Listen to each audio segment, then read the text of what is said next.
Hey guys, I wanted to help you out with your test since that's what's coming up today. So what I'm going to do is I'm going to go through every question and I'm going to kind of give you some tips and hints to complete every question. Okay?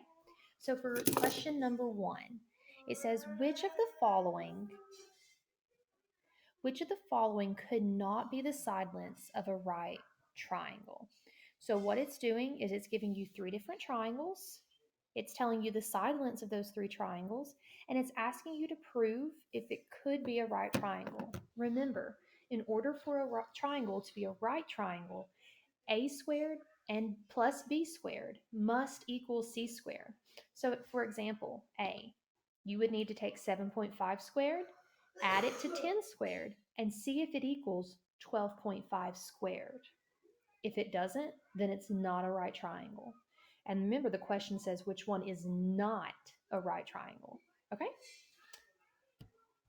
Now remember, your questions I think are set to shuffle, so they may not follow the exact pattern that I am. They may not be in the same order that mine are. For this question, Rakeem needs to know if the triangle shown is a right triangle. Which equation could he use to help? So we need to do a squared, b squared equals c squared. C squared is always going to be your hypotenuse, which is always your longest length. Okay? For number 3, Paul is building a bridge for a school project and wants to make a right triangle out of 3 popsicle sticks that measure 8, 10, and 18. Can he make a right triangle out of these lengths? Does a squared plus b squared equal c squared? Once again, remember, your longest length is going to be your hypotenuse, or c. Okay, for this one, which of the following could be the areas of the 3 squares shown?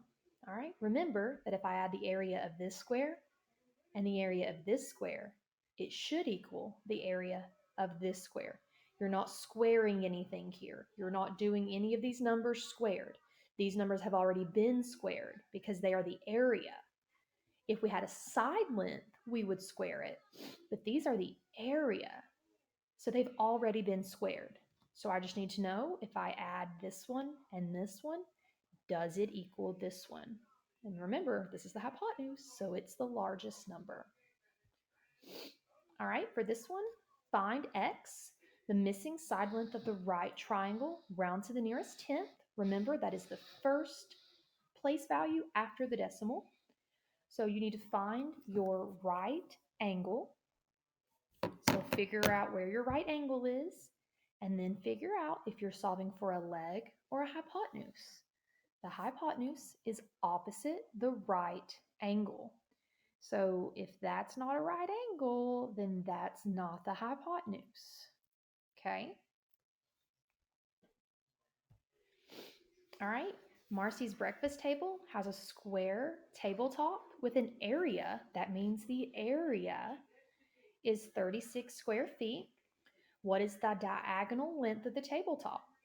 So we're looking for the diagonal length. So figure out if that is a leg or the hypotenuse.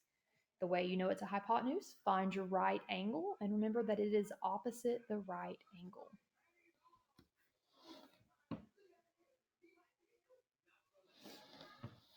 All right.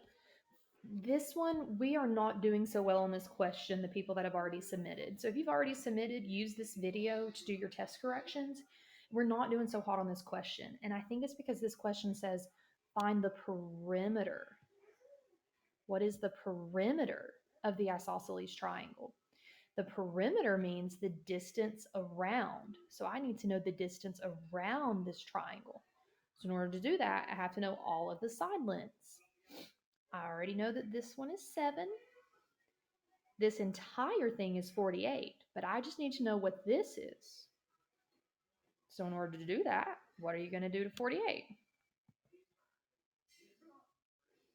It's half of it, so that might be a hint. Okay? Then you're going to need to solve for this one. And then add all the side lengths together to get the perimeter. All right, find the missing side length, find your right angle so that you know which one's the hypotenuse. And remember that if we are solving for a leg, we're going to use c squared minus a squared equals b squared. Don't forget to take the square root at the end. All right, the three squares below join together to form a right triangle. The area and the perimeter for two of the squares is shown. So this is two different things you're being given. Area, remember, is all of this space right here. Perimeter is the distance around. Find the side length of this square. Okay, so if I know the area, which is length times width, or the side length squared, what are you going to do to that to find the side length? If I know the perimeter, which means if I add up all four sides, I get 48. How am I going to find a side length? Then once you know each side length, then you can do a squared plus b squared will equal c squared. And this is a square, so all the side lengths will be equal. Don't forget to take the square root at the end when you're doing a squared plus b squared equals c squared. All right, which of the following is not a true statement about the sides of a right triangle? I think you all can figure that one out. All right, Rihanna's backsplash in her kitchen is made up of a square-shaped tile like the one shown below. The tiles are white with a black diagonal stripe. Which of the following would help her find the x? So which of these formulas would help her find that hypotenuse? And the last one, Quentin typically walks 28 yards south on Pine Street. I recommend drawing this one out on a piece of paper as you read it. 28 yards south on Pine Street and 45 yards east on Maple Avenue in order to get to school. How much shorter? Look at what it's asking. How much shorter would his walk be if he took the shortcut, which is right here?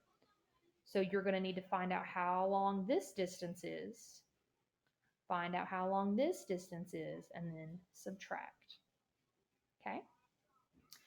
All right, if you have any other questions, just let me know.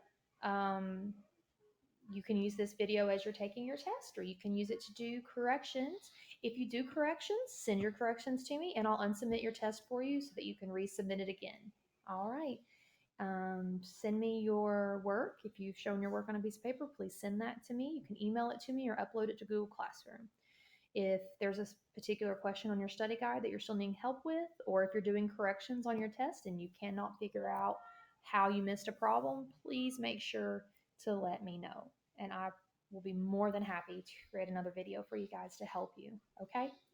All right. Tomorrow is just an IXL day, which a lot of us already did our IXLs last week. So if you need to use tomorrow to finish up your test or to finish up corrections, I think that'd be a great use of your time. All right. Let me know if you all need anything. Love you guys. Bye.